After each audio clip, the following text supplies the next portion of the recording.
Welcome po sa Far Eastern University. Napakaganda pong school at kompleto po siya. May tambayan, ganun din po yung mga daanan maayos po. Siyempre, sa mga student plaza, napakaganda po. Library, walang problema, kompletong-kompleto. Meron din po silang mga computer for research. Hindi lang po yun, maganda po ang mga table na napaka-importante sa isang estudyante. Yan po ang FEU library.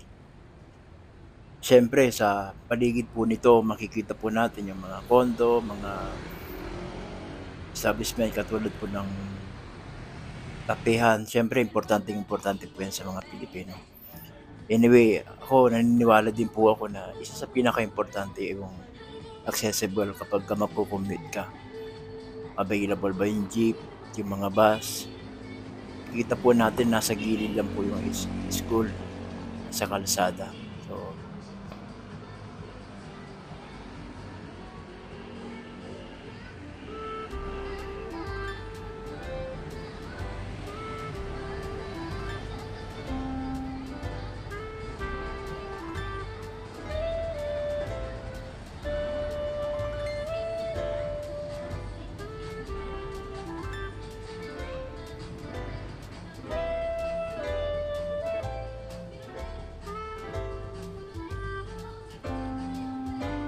sasagutin po natin yung mga katanungan. Una, yung bakit kailangan nating mag-aral.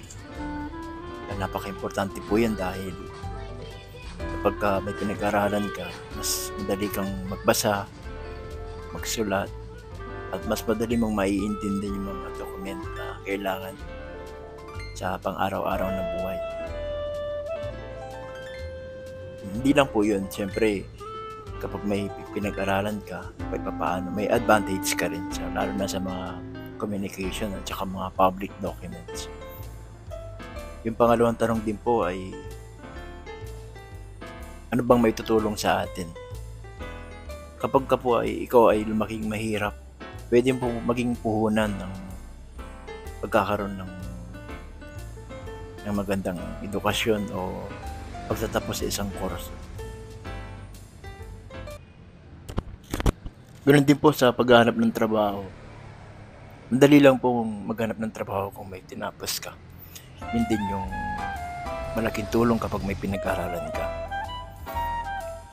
Yung pangatlong tanong naman po ay, marami na bang nagtagumpay sa buhay dahil may pinag-aralan? Marami na po. Kita po natin na maraming naging abogado, doktor, engineer, accountant. Dahil sa nagsumikap po silang mag-aral. Ang edukasyon po ay malaking puhunan po yan.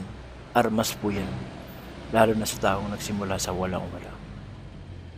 Sana ma-inspire din po kayo sa mensaheng ito.